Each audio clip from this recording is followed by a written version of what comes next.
Caballeros, el retorno del rey. Capítulo 6. La batalla de los campos del Pelennor. Parte 1 de 2 partes que va a tener este capítulo 6.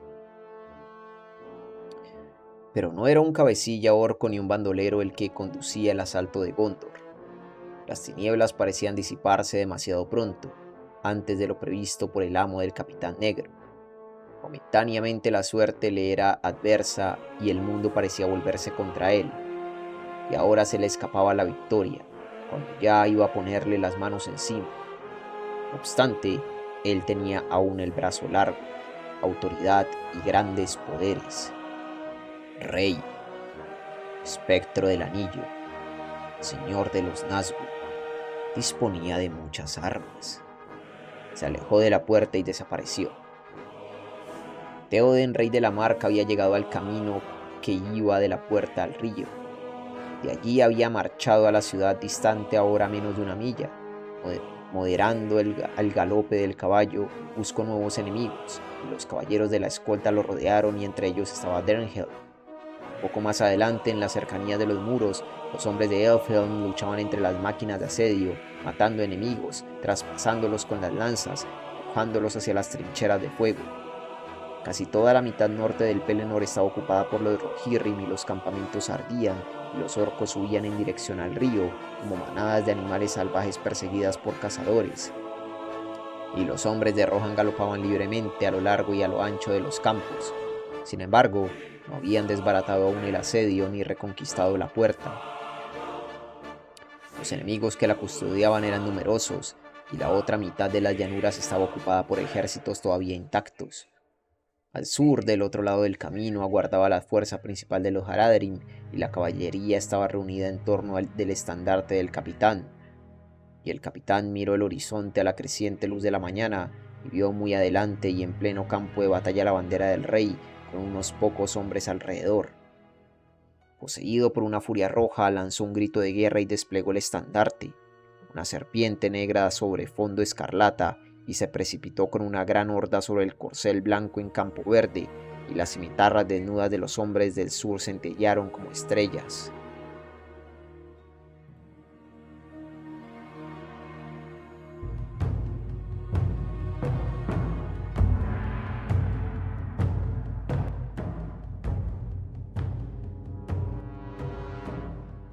Solo entonces reparó Théoden en la presencia del Capitán Negro. Sin esperar el ataque, azuzó con un grito a Crimblanca y salió al paso de su adversario. Terrible fue el fragor de aquel encuentro, pero la furia blanca de los hombres del norte era la más ardiente, y sus caballeros más hábiles con las largas lanzas y despiadados. Como el fuego del rayo en un bosque, irrumpieron entre las filas de los sureños abriendo grandes brechas. En medio de la refriega luchaba Théoden, hijo de Tengel, y la lanza se le rompió en 1000 pedazos cuando batió al capitán enemigo. Atravesó con la espada desnuda el estandarte, golpeando al mismo tiempo asta y jinete, y la serpiente negra se derrumbó. Entonces todos los sobrevivientes de la caballería enemiga dieron media vuelta y huyeron lejos. Mas he aquí que de súbito, en la plenitud de la gloria del rey, el escudo de oro empezó a oscurecerse. La nueva mañana fue quitada del cielo, las tinieblas cayeron alrededor, los caballos gritaban encabritados, los jinetes arrojados de las sillas se arrastraban por el suelo. ¡A mí! ¡A mí!, gritó Théoden. ¡De pie, Orlingas! ¡No os amedrente la oscuridad! Pero Crimblanca, enloquecido de terror, se había levantado sobre las patas, luchaba con el aire, y de pronto, con un grito desgarrador, se desplomó de flanco. Un dardo negro lo había atravesado, y el rey cayó debajo de él. Rápida como una nube de tormenta descendió la sombra, y se vio entonces que era una criatura alada. Un ave, quizá, pero más grande que cualquier ave conocida, y parecía desnuda pues no tenía plumas. Las alas enormes eran como membranas coriáceas entre dedos callosos. Hedían. Una criatura acaso de un mundo ya extinguido, cuya especie, escondida en montañas olvidadas y frías bajo la luna, había sobrevivido incubando en algún nido horripilante esta progenie última y maligna. Y el Señor Oscuro la había adoptado, alimentándola con carnes putrefactas, hasta que fue mucho más grande que todas las otras criaturas aladas, y como cabalgadura la había entregado a su servidor. Descendió, y luego, replegando las palmas digitadas, lanzó un graznido ronco y se posó de pronto sobre crin blanca y le hincó las garras encorvando el largo cuello implume. Una figura envuelta en un manto negro, enorme y amenazante, venía montada en aquella criatura. Llevaba una corona de acero, pero nada visible había entre el aro de la corona y el manto, salvo el fulgor mortal de unos ojos. El señor de los Nazgûl, llamando a su corcel antes que se desvaneciera otra vez la oscuridad, había retornado al aire y ahora volvía a atacar, trayendo consigo la ruina, transformando la esperanza en desesperación y la victoria en muerte. Blandía una gran masa negra. Pero Théoden no había quedado totalmente abandonado. Los caballeros del séquito yacían sin vida en torno o habían sido llevados lejos de allí, arrastrados por la locura de sus corceles. Uno, sin embargo, permanecía junto al rey, el joven Dernhelm, fiel más allá del miedo, y lloraba, pues había amado a su señor como un padre. Durante la batalla y hasta que la sombra bajó, Merry se había mantenido a salvo en la grupa de hoja de viento, pero de pronto el corcel aterrorizado había arrojado al suelo a sus jinetes y ahora corría desbocado a través de la llanura. Merry se arrastraba en cuatro patas como una alimaña aturdida, se sentía ciego y enfermo de terror.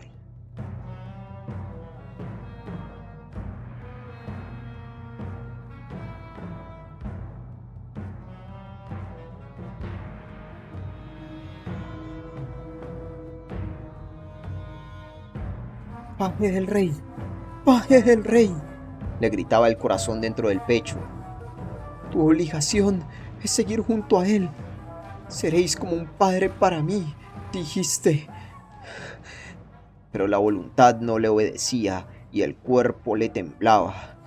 No se atrevía a abrir los ojos ni a levantar la cabeza. De improviso, en medio de aquella oscuridad que le ocupaba la mente, creyó oír la voz de Dernhelm, pero le sonó extraña, como si le recordase la de alguien que conocía. Vete de aquí, Dwemerlaik, señor de la carroña. Deja en paz a los muertos. Una voz glacial le respondió. No te interpongas entre un Nazgûl y su presa. No es tu vida lo que arriesgas perder si te atreves a desafiarme. A ti no te mataré. Te llevaré conmigo muy lejos, a las casas de los lamentos, más allá de todas las tinieblas, y te devorarán la carne, y te desnudarán la mente, expuesta a la mirada del ojo sin párpado. Se oyó el ruido metálico de una espada que salía de la vaina.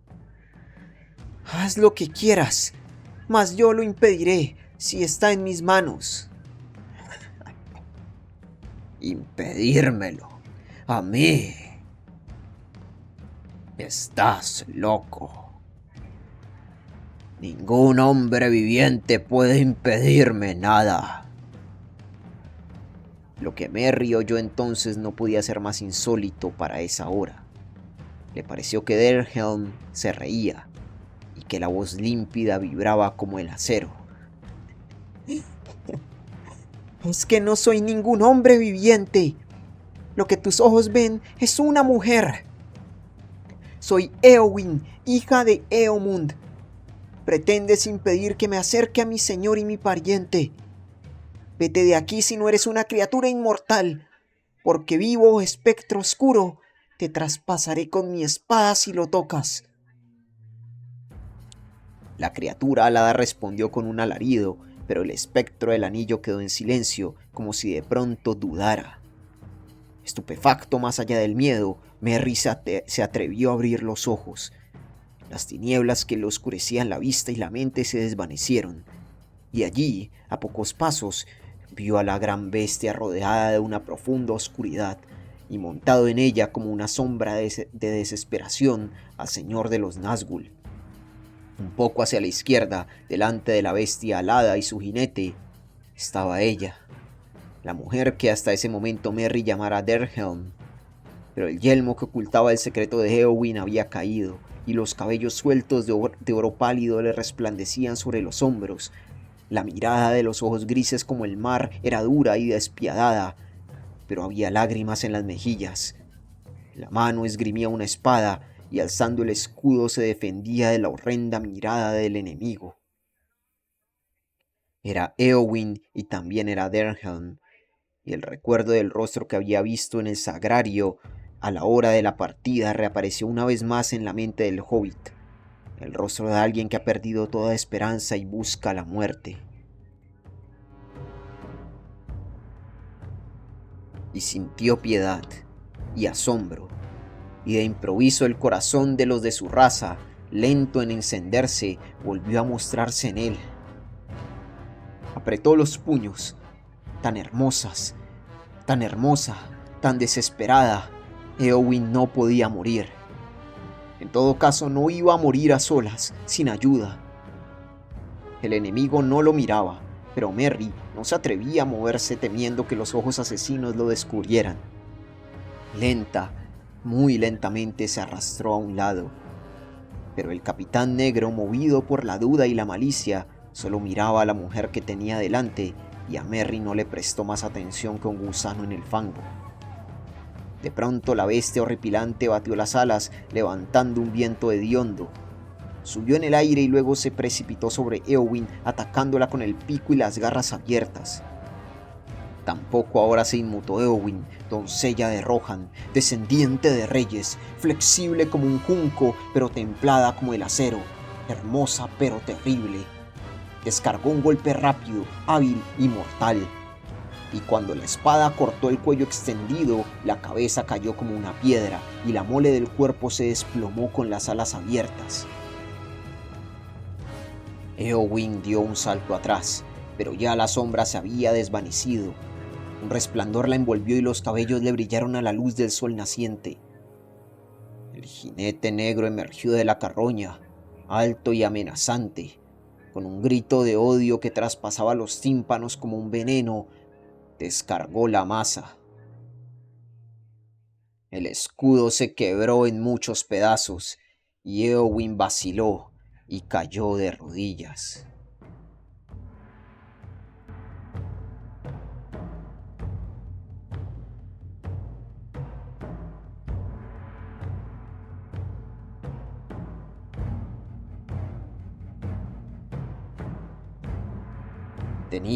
Éowyn tenía el brazo roto.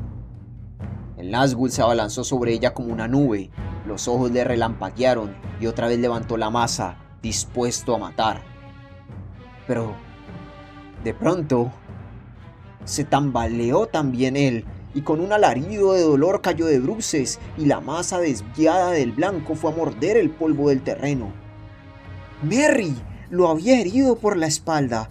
Atravesando el manto negro, subiendo por el plaquín, la espada del hobbit se había clavado en el tendón, detrás de la poderosa rodilla. ¡Éowyn! ¡Éowyn!, gritó Merry.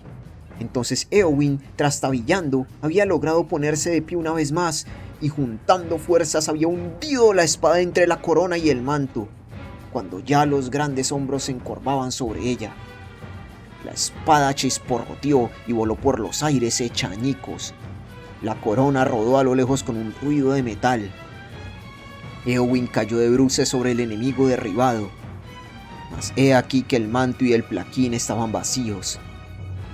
Ahora yacían en el suelo, despedazados y en un montón informe. Y un grito se elevó por el aire estremecido y se transformó en un lamento áspero, y pasó con el viento una voz tenue e incorpórea que se extinguió y fue engullida, y nunca más volvió a oírse en aquella era del mundo.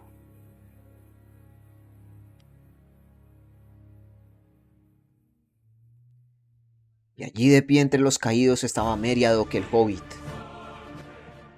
parpadeando como un búho a la luz del día, cegado por las lágrimas. Y a través de una bruma vio la hermosa cabeza de Éowyn, que yacía inmóvil, y miró el rostro del rey caído en la plenitud de la gloria, pues Crimblanca en su agonía había rodado alejándose del cuerpo del soberano, de cuya muerte era sin embargo la causa. Merry se inclinó y en el momento en que tomaba la mano del rey para besársela, Théoden abrió los ojos, que aún estaban límpidos, y habló con una voz fatigada pero serena. «Adiós, señor Olvitla», dijo.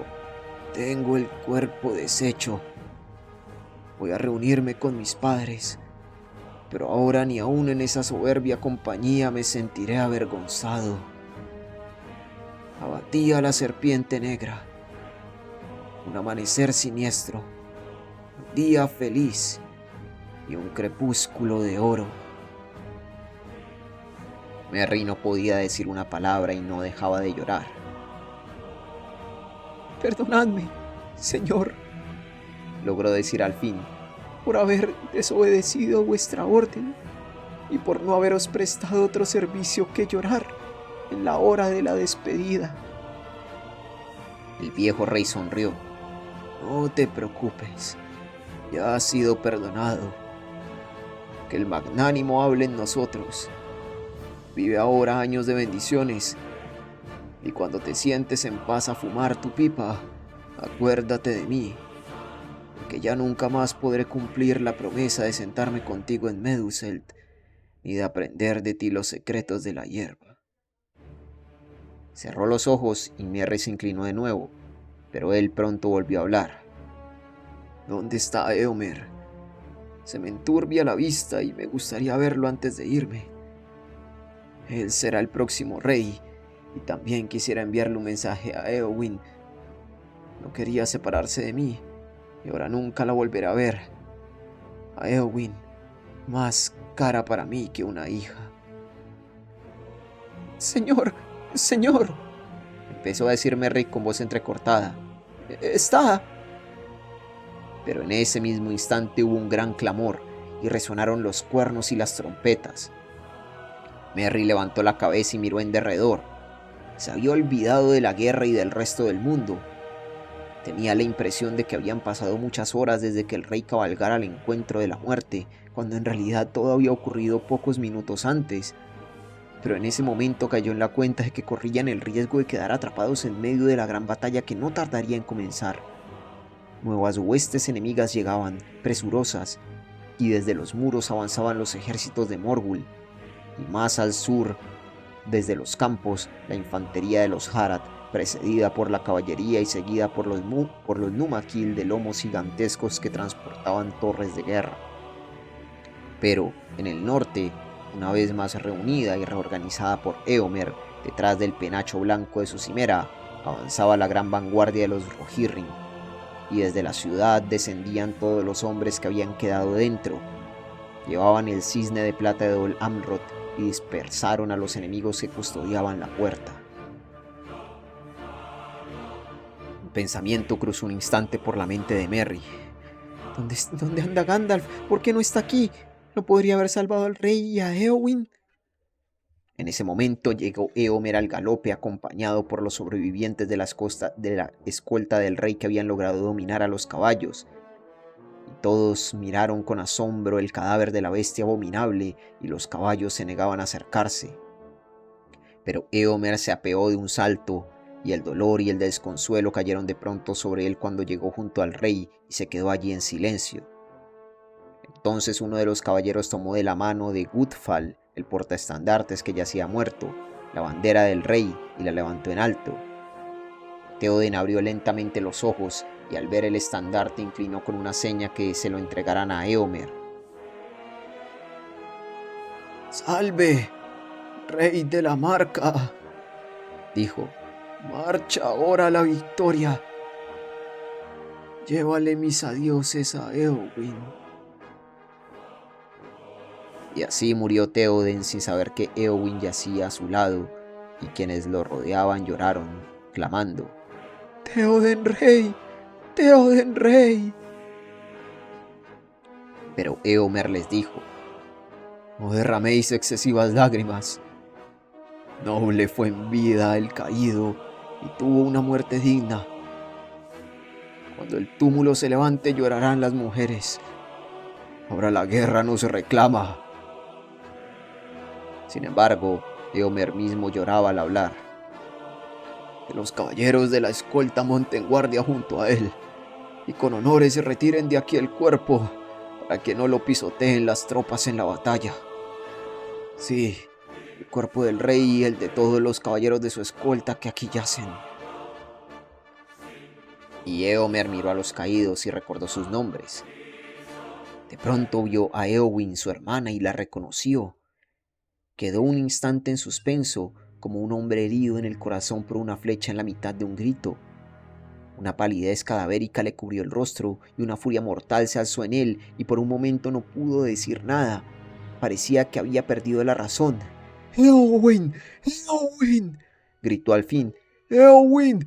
¿Cómo llegaste aquí? ¿Qué locura es esta? ¡Qué artificio diabólico! ¡Muerte, muerte, muerte! ¡Que la muerte nos lleve a todos! Entonces, sin consultar a nadie, sin esperar la llegada de los hombres de la ciudad, montó y volvió al galope hacia la vanguardia del gran ejército. Hizo sonar un cuerno y dio con fuertes gritos la orden de iniciar el ataque. Clara resonó la voz de Éomer a través del campo. ¡Muerte! ¡Galopad! ¡Galopad hacia la ruina y el fin del mundo! A esta señal, el ejército de los Rohirrim se puso en movimiento, pero los hombres ya no cantaban. ¡Muerte!, gritaban con una sola voz poderosa y terrible, y acelerando el galope de las cabalgaduras, pasaron como una inmensa marea alrededor del rey caído y se precipitaron rugiendo rumbo al sur.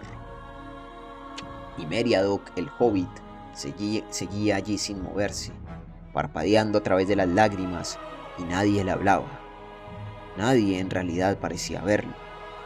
Se enjugó las lágrimas y agachándose a recoger el escudo verde que le regalara Éowyn se lo colgó al hombro. Buscó entonces la espada que se le había caído, pues en el momento de asestar el golpe se le había entumecido el brazo y ahora solo podía utilizar la mano izquierda. Y de pronto vio el arma en el suelo, pero la hoja crepitaba y echaba humo como una rama seca echada en una hoguera. Y mientras Merry la observaba estupefacto, el arma ardió, se retorció y se consumió hasta desaparecer. Tal fue el destino de la espada de las quebradas de los túmulos, fraguada en el oeste Ernese. Hubiera querido conocerlo el artífice que la forjara en otros tiempos en el Reino del Norte, cuando los Dúnedain eran jóvenes y tenían como principal enemigo al temible reino de Angmar y a su rey hechicero. Ninguna otra hoja, ni aun esgrimida por manos mucho más poderosas, habría podido infligir una herida más cruel, hundirse de ese modo en la carne venida de la muerte, romper el hechizo que ataba los tendones invisibles a la voluntad del espectro. Varios hombres levantaron al rey, y tendiendo mantas sobre las varas de las lanzas, improvisaron unas angarillas para transportarlo a la ciudad. Otros recogieron con delicadeza el cuerpo de Éowyn y siguieron el cortejo. Mas no pudieron retirar del campo a todos los hombres de la casa del rey, pues eran 7 los caídos en la batalla, entre ellos de Orwyn, el jefe de la escolta. Entonces, agrupándolos lejos de los cadáveres de los enemigos y la bestia abominable, los rodearon con una empalizada de lanzas, y más tarde, cuando todo hubo pasado, regresaron y encendieron una gran hoguera y quemaron la carroña de la bestia. Pero para Crimblanca cavaron una tumba y pusieron sobre ella una lápida con un epitafio grabado en las lenguas de Gondor y de la Marca: fiel servidor y perdición del amo, hijo de pies ligeros, el rápido Crimblanca. Verde y alta creció la hierba sobre el túmulo de Crimblanca, pero el sitio donde incineraron el cadáver de la bestia estuvo siempre negro y desnudo. Ahora Merry caminaba con paso lento y triste junto al cortejo y había perdido todo interés en la batalla. Se sentía dolorido y cansado y los miembros le temblaban como si tuviese frío. Una fuerte lluvia llegó desde el mar y fue como si todas las cosas lloraran por Théoden y Éowyn, apagando con lágrimas grises los incendios de la ciudad. Como a través de una niebla vio llegar la vanguardia de los hombres de Gondor. Imrahil, príncipe de Dol Amroth, se adelantó hasta ellos y se detuvo.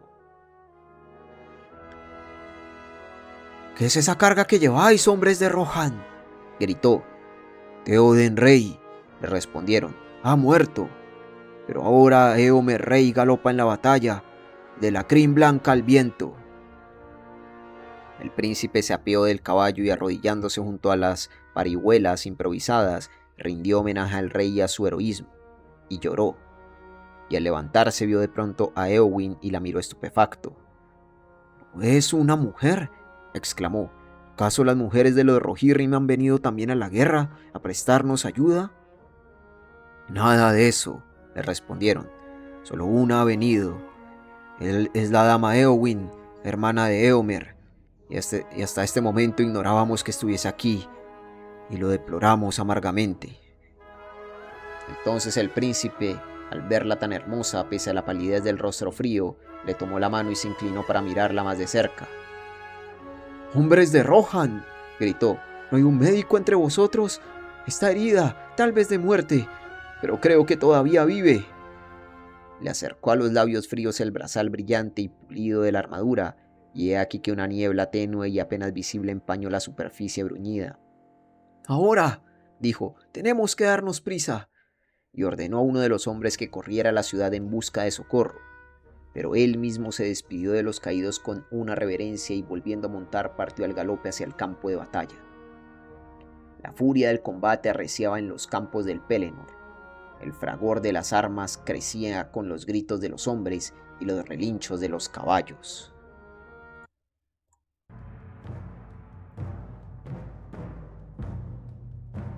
Resonaban los cuernos, vibraban las trompetas, y los Númaquil mugían con estrépito empujados a la batalla.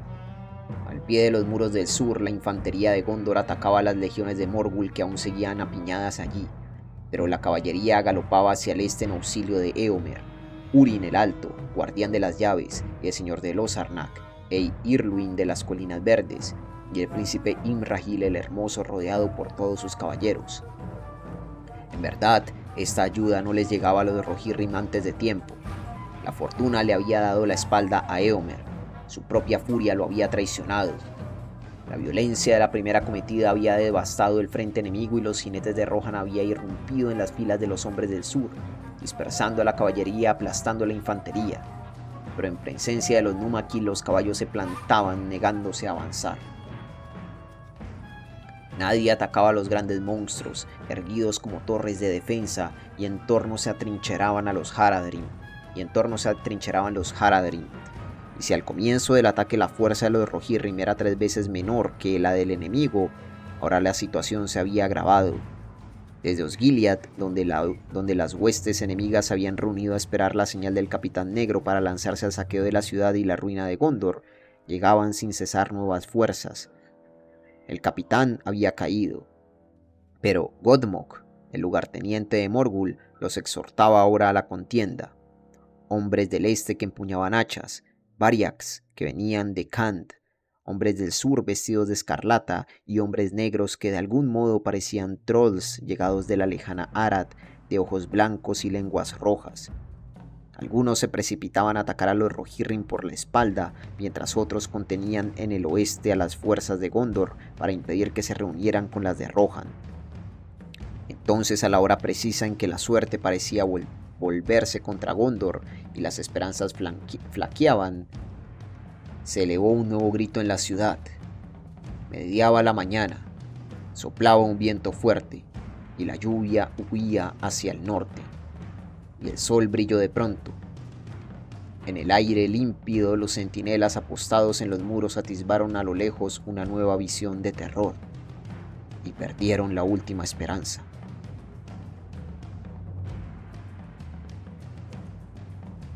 Suscríbete, deja un like, comentario y a ser posible comparte este video. Me ayudaría mucho si te vuelves miembro del canal de YouTube y a ti te llegarían todos los videos de forma anticipada. Fin de esta parte 1 del capítulo 6. ¡Buah! Muerte de Théoden. Éowyn, con sus ovarios gigantescos, matando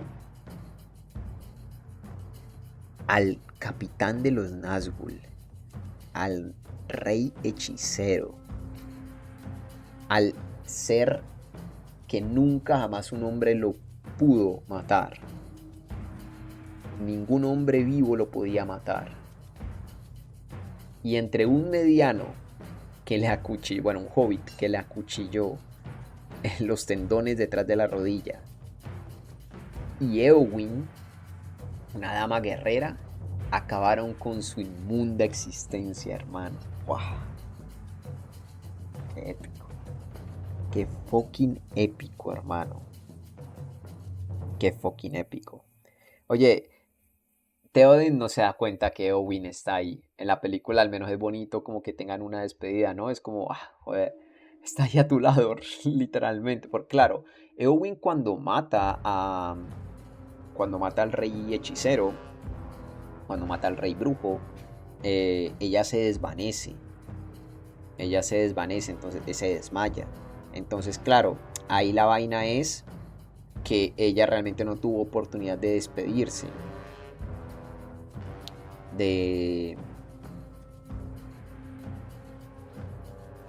Claro, Éowyn cayó de bruces sobre el enemigo derribado.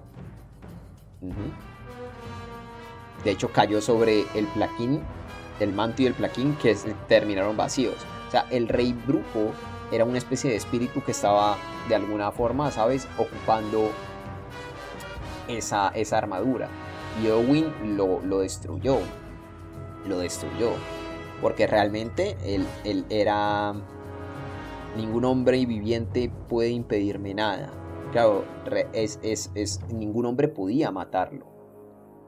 Lo que él no esperaba es que, claro, la protección era muy específica. Ningún hombre viviente. ¿Qué tal una mujer viviente? Y ahí está. Joder. Eso sí, evidentemente el Capitán Negro lo hubiera ganado ¿sabes? Si no hubiera sido por Merry, la hubiera matado, porque literalmente de un golpe le rompió el escudo y le quebró el brazo, e iba a rematarla, y cuando Merry lo apuñala, el golpe que le lanzó falla, y ahí justamente Owen aprovecha y ten, hermano, potente, muy bueno. Muy bueno.